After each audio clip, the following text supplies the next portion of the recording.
Hello everyone and welcome to episode number 17 of The Spawn Point. As you can see below us, there is no Steve Barnett apart from his robotic counterparts. With Steve Barnett 3.1, looks surprisingly like Optimus Prime. No comment about that. But it isn't It's due not. to international copyright laws. Yep. And also Steve Barnett 3.2, who might look a little bit like a Titan from a game called Titanfall, but it's not. It's concept art for completely different It's thing. called Vectra Falls. Yeah, it is. Anyway, progressing on from that. Of course, this episode is sponsored by Virtual Gladiators. You can always get 10% off. They do Minecraft servers. All you have to do is use the code Vectra and you get a 10% slash off of $4. I want to say 99. It's about $4. And then you get 10% off that. But anyway, for this topic, we're going to be talking about the PS4 and the Xbox One. Now, surprisingly, this is very convenient that, Andy, you own a PS4 and I own an Xbox One, so we can get a contrast because we've both got one of these systems and we have our own experiences with how much we've used it and what games we have and how we feel about it. So I want to open this up by saying, how often do you play on your PS4? I use it about as much as a overpriced paperweight. I see. So not very often at all. So you haven't used it recently at all? You haven't felt compelled to? Not particularly. No. It is just a massive waste of money at the moment. That's what I'm seeing it as, to be honest. Now, you bought your PlayStation 4. Am I right in saying you bought it at launch? Yeah, I did. I didn't queue up or anything stupid like that. I got it delivered, but now, I did get it on launch. I almost did something stupid like that. I almost went to like a midnight launch or something like that, but I didn't. I waited, and I waited, and I got it in. I haven't actually had mine for that long. I had it since about mid-April, I think, or actually towards the end of April, and that was recently after Titanfall had come out. And I got it with that. I got the bundle. This was during the time where Microsoft decided to do a temporary price cut with the Kinect included. So what I got was I spent £350, I think, £350 with Titanfall and the Kinect, which now would cost you that, but without the Kinect, and possibly a little bit more with the game. But I've started using mine more recently, and I've only had, since April, I've only had 2 games. One of them is FIFA 14, and the other one is, of course, Titanfall. Now, I've tried to play a bit. I find it very hard to get into Titanfall and like really play it for a long amount of time, but kind of not trying to get into too much detail about the game specifically. I've started playing it more recently. I played a bit of FIFA 14 because I haven't played any football games in a while, so I was like, yeah, I'll play this. And I feel myself wanting to find more reasons to play. Like it's not like I don't want to play on a console, and it's not like any of that. It's like I really want to play because I really love the controller for a start. I like the way it feels, like the way it works. And I want to feel a reason to use that. And I do. We are going to obviously. We have a list of upcoming PS4, Xbox One titles that are coming out between now and the end of the year. One of those is Destiny, which is right around the corner. Yeah. So I'm going to list all those games. And you're going to notice something. I will mention when one of these is a current gen. Now, I want to stress, for the point of confusion, current gen, we are talking about the PS4 and the Xbox One. When we talk about last gen, I just turned on my Xbox by saying, how good is that, people? Live on the Spawn Point. I just turned on my Xbox by talking about the Xbox One. And I'm probably it is listening to you. I am probably telling it to do loads of commands right now, and I'm really scared. It is coming to just, I don't know, murder you or something because you've been neglecting do you know what? it. That was amazing because I I kid you not, guys, that wasn't rehearsed or anything. That literally just happened. That wasn't a plan. That really freaked me out. But here's the list, okay? So on the 29th of August, Metro Redux came out, which is basically a improved version of Metro 2033 and Metro Last Light. And it came out for the PC. And it also came out for the Xbox One and the PlayStation 4. Now, it didn't come out for the last gen systems, and that was a few days ago. You've also got Warframe, which came out for the Xbox One on today, actually, of us doing this, but it'll be yesterday if you're watching this on Wednesday. Then there's also Destiny on the 9th of September. That's for Xbox One and PlayStation 4 only, I think. I don't even think that's on PC. No, it's not on PC. It's not on PC. It's also going to be. It's going to be on. That's a cross-platform one. Destiny will be on PS3 and Xbox. So we have Metro Redux, Warframe, Destiny on the 9th of September, FIFA 15 on the 25th of September, Forza Horizon 2 on the 30th of September. These are all compiled together, like for both systems, just in one list. Middle-earth: Shadow of Mordor for the 3rd of October, Alien Isolation for the 7th of October, The Evil Within, 24th of October, WWE 2K15, 31st of October, Call of Duty Advanced Warfare, 4th of November. Then Halo the Master Chief Collection is a current-gen exclusive, as for the 11th of November. Then you've got Assassin's Creed Unity, another current-gen exclusive. That's for the 11th of November as well. Pro Evolution Soccer 2015, 13th of November. Dragon Age 3 Inquisition, 21st of November. Far Cry 4, 21st of November as well. Little Big Planet 3, 30th of November. And Project Cars, which is a current-gen exclusive, will be available sometime in 2014. Now, Andy, with that list, one of the things that probably our viewers or listeners will notice, as well as you, is that not many of those games are actually exclusive to the current-gen platforms. Most of them are last-gen, current-gen, they're very cross-platform games. Yeah. I would actually like to add something to this as well. Not only have we got a load of sort of cross-generation games here, there's also a lot of the games that have come from the last generation, like PS3, Xbox 360. Oh, so you mean like the remastered stuff? So yeah, like the Tomb Raider Ultimate, what was it? The Ultimate Edition, I think. Definitive Edition. So Definitive Edition. The Last of Us Remastered. God, what else? Call of Duty Ghosts has been ported over to PS4. I've seen. So there's a lot of stuff that is cross generation. GTA 5 is going to be another one.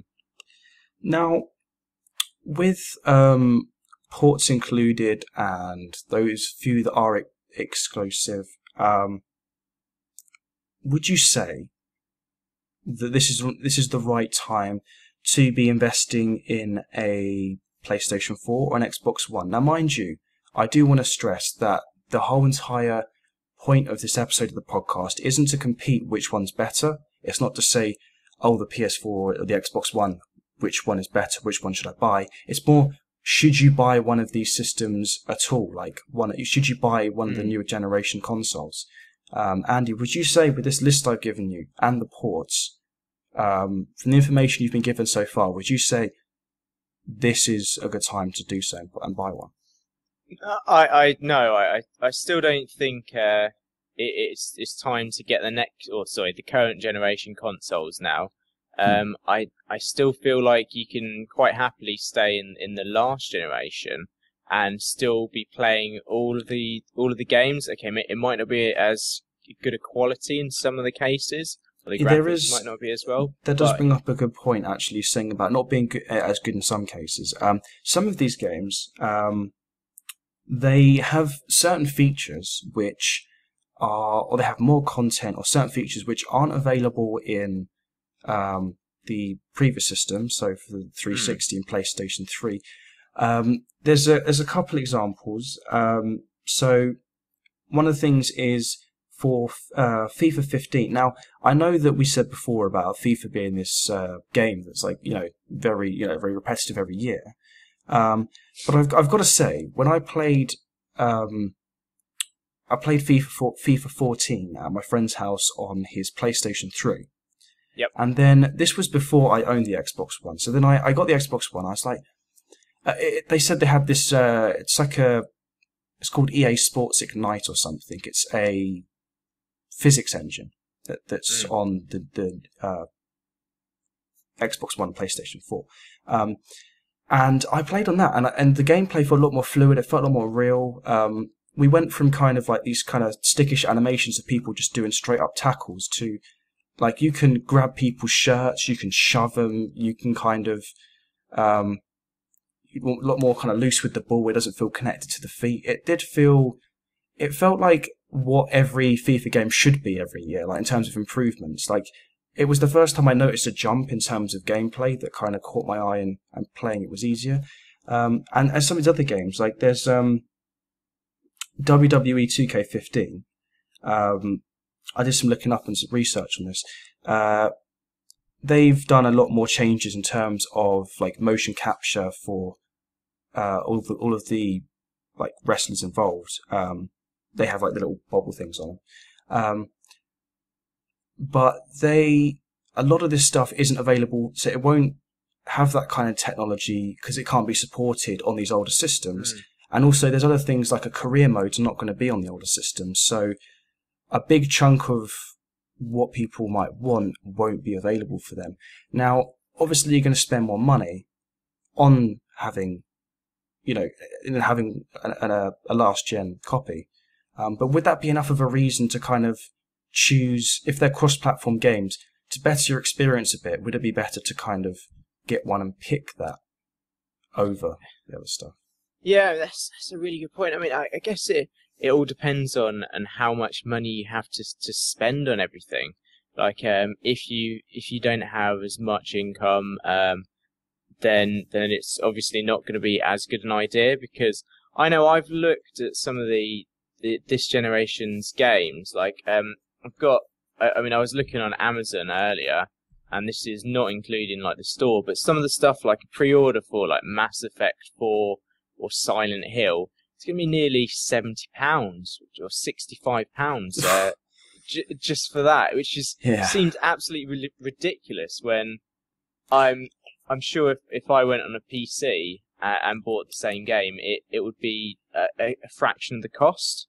I do kind of feel though this isn't something that is new to us. I mean, when even back when the PlayStation 2 was first out in 2000 or 2001,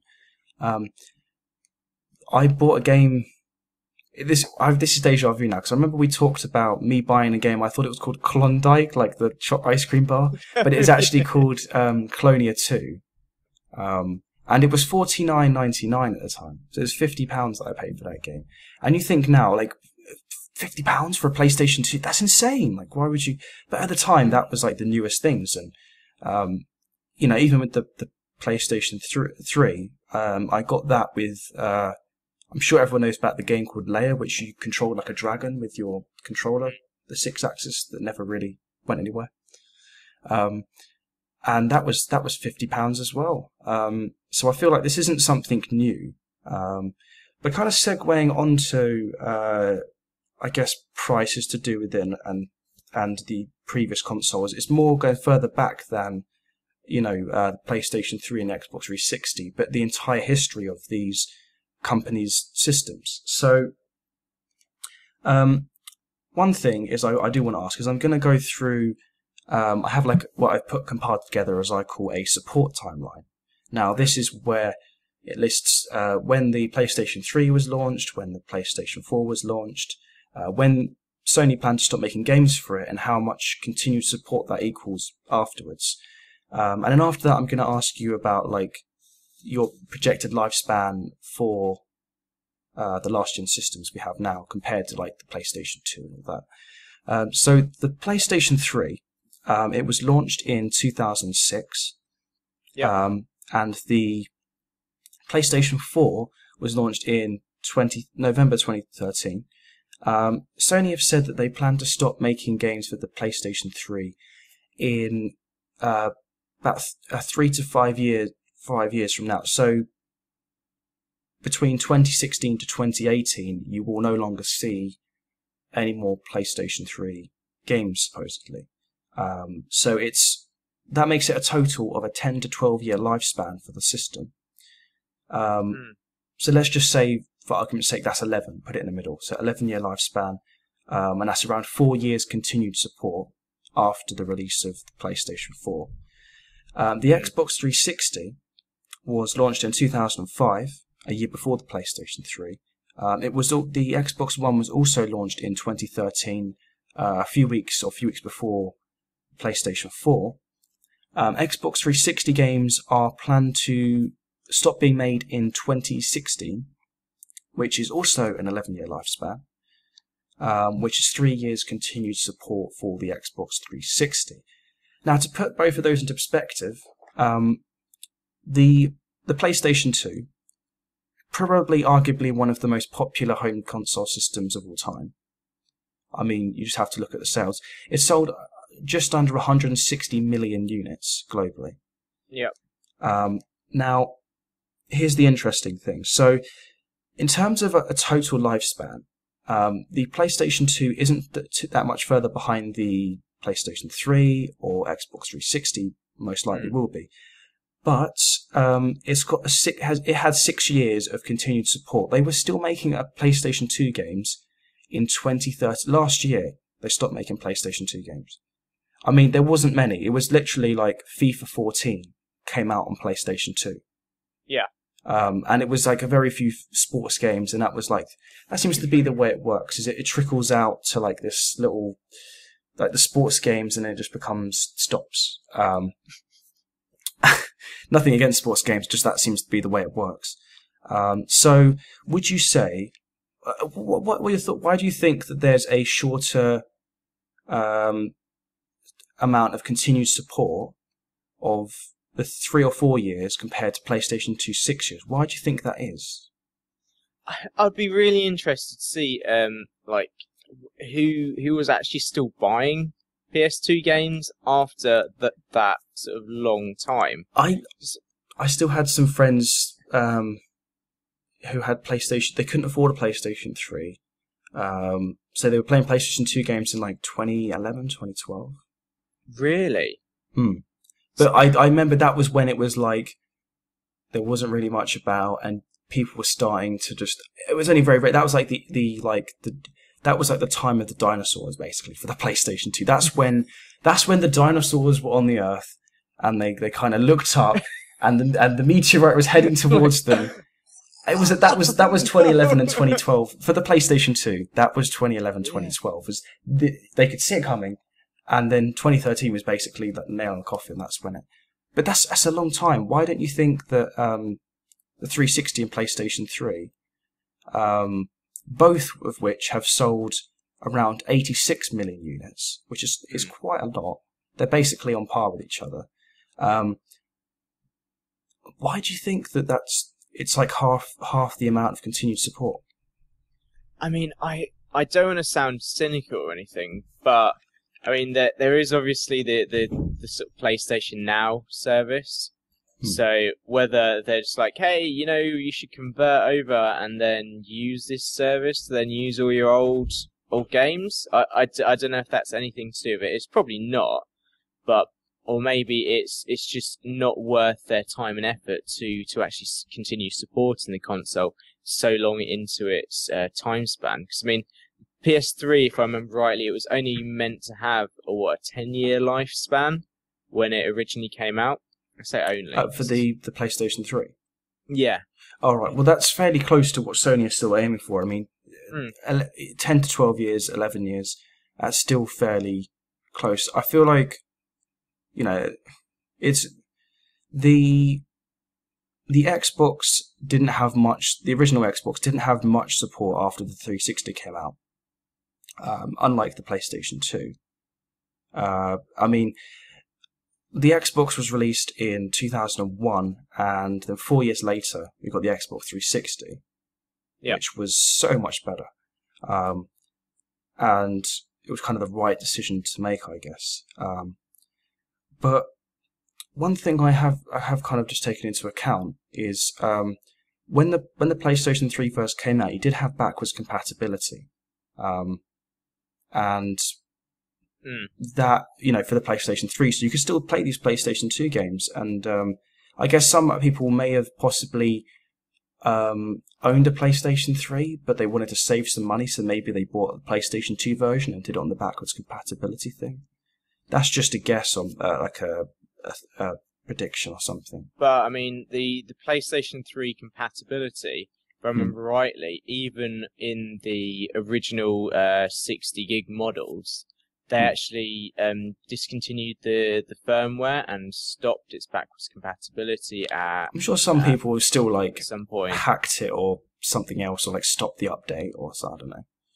I mean, it depends, because the American versions of the PS3, they actually had a hardware backwards compatibility sort of chip in them. Whereas when it came over to the UK, it was all emulated backwards compatibility. So they stopped support for that at some point. I can't actually remember the date, but there was a firmware update when it was just like, it's not going to have backwards compatibility anymore. Now, another interesting thing is this is something that shocks me, actually. So let's talk about sales figures. These were very difficult to get for Xbox systems. Very easy to get for PlayStation. I can't remember where I found it, but I found a list of just PlayStation 1 to PlayStation 4, a breakout of like 1 to 23 months, pretty much, and the kind of sales that were reached.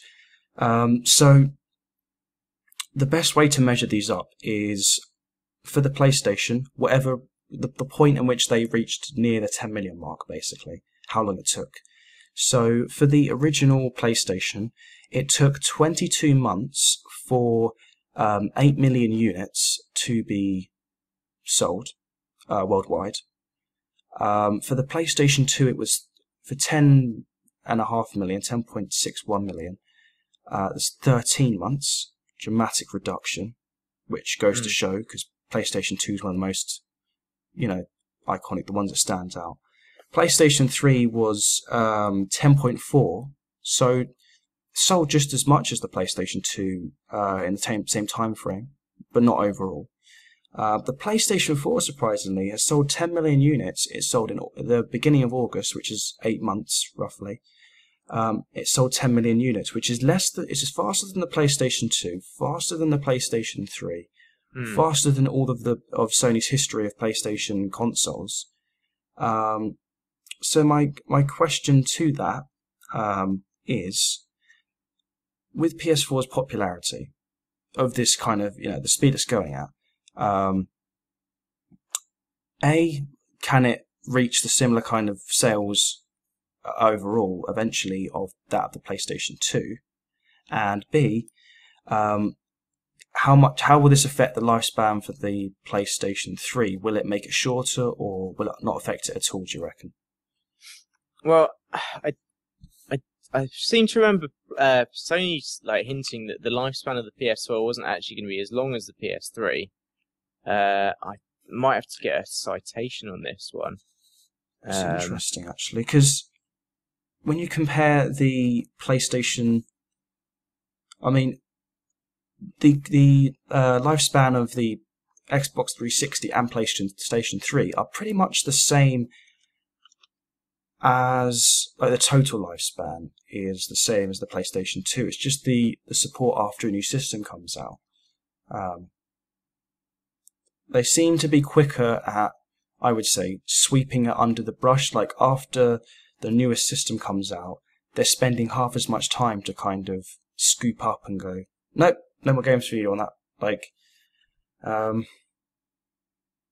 But yeah, I wonder if it will have as long a lifespan with such things like the sort of Steam boxes coming out. With them trying to sort of compete almost with the console market. And whether they do actually need to iterate on the PlayStation and Xboxes more. I don't know. Although, will people want to have a Steam box if they've already got a console? I think that's a different that is debate for another day, maybe. It is, but it's that is going to be a viable competitor to them, and they're looking at updating them almost every single year, a new model coming out. So if you've got a 10-year-old PlayStation 4, when you've got like a 1-year-old sort of one of these Steam boxes, I mean, they're going to be extremely dated compared to each other if they're going to be, using similar games and everything. And I wonder if that's a potential reason for them to speed up the process of iterating consoles. Now, on a side note, from the PlayStation sales, from what I've gathered from Xbox 360, Xbox One, I've compared it to 5 million sales because I'm not trying to compare, but when PlayStation 4 reached 10 million sales, Xbox was said to reach around 5 million. So I've compared that with when the others reached 5 million. So the original Xbox took around 13 months to reach 5 million sales. The Xbox 360 took 7 months, and the Xbox One has taken 8 months, just a little bit more than the Xbox 360 did originally, but still better than the original Xbox. Now, here's what's interesting to me. These consoles, this Xbox One and PlayStation 4, they're selling faster than the predecessors for the most part. But yet, there aren't many games available. Now, how are they selling so much with there being so little games? But I mean, between now and when it was released, I'm not talking about the games we listed for the rest of the year or 2015. Yeah. But why is that? Like, why do you think that these people can't be buying? I mean, I say that, but then I did buy an Xbox One with one game. And I thought, yeah, it'd be brilliant. Yeah, I don't know. I guess people are just like you're saying that the previous sort of generation had been out for so long, and people just like, I need to get something new and fresh.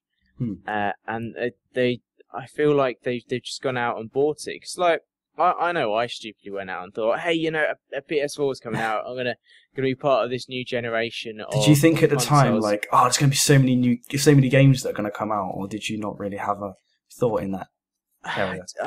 I didn't really have a thought in that. I was just like, right, it's gonna be a new generation. I suppose there is gonna be these new games. I was actually quite looking forward to Watch Dogs, which spoilers, a bit of a disappointment. Which obviously got delayed, and that was the original reason that I had pre-ordered a PS4. And I know one of my mates went out and got an Xbox One because it's like, oh god, Titanfall, we've got to play this. The thing is though, that Titanfall didn't come out until I believe it was the end of March. Yeah, no, he didn't get it. He didn't get it on launch. I was about to say. I was thinking that would be incredibly stupid to be like, I can't wait to get Titanfall. I gotta get this now. It's like you do realise that it doesn't come out until like another 6 months or like. But yeah, I mean, I guess part of it is that there is a big gap, and people are more gamers now than they ever were, and it is there's the aspect of like back then, like when the original PlayStation was around, and the original Xbox, like people like me and you that play video games were seen as basement dwellers who just kind of like sit in a dark room and don't see any sunlight, and if we do, we like turn to dust like a vampire. We're like, but when people were just like, they're nerds, but like.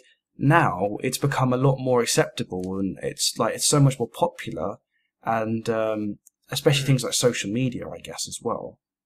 Lots more people are talking about it, so maybe that's something to do with it as well. But why do you think going back to when I gave you that, we read through that list of the upcoming titles. Why do you think so many of them are cross-platform and not exclusive to current generation?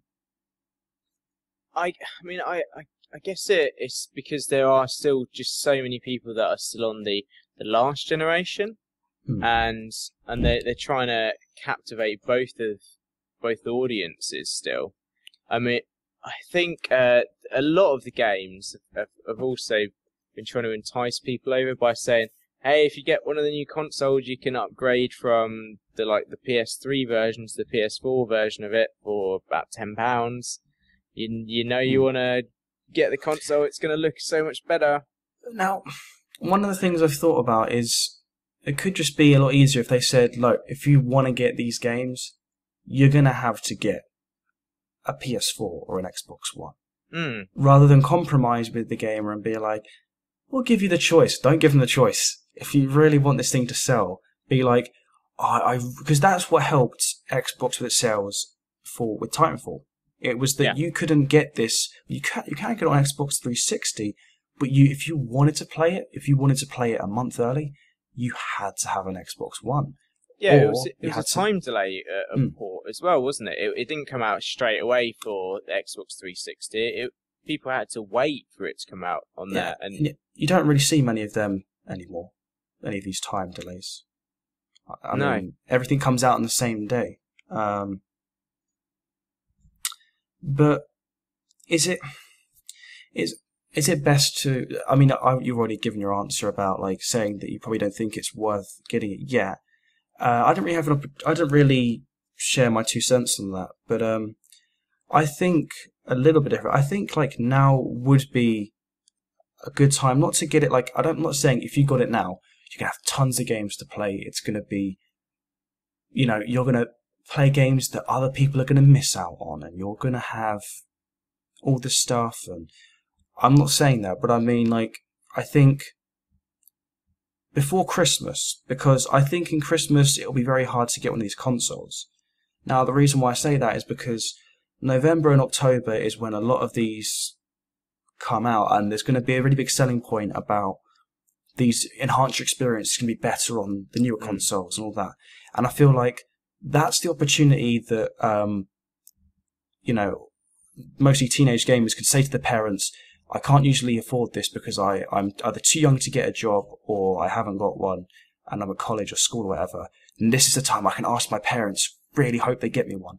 And last year, I don't think there were many people asking for that because there wasn't many, because it launched in November, there was barely any games. It was there wasn't much as a compelling reason to do that. But it's been out for almost a year now.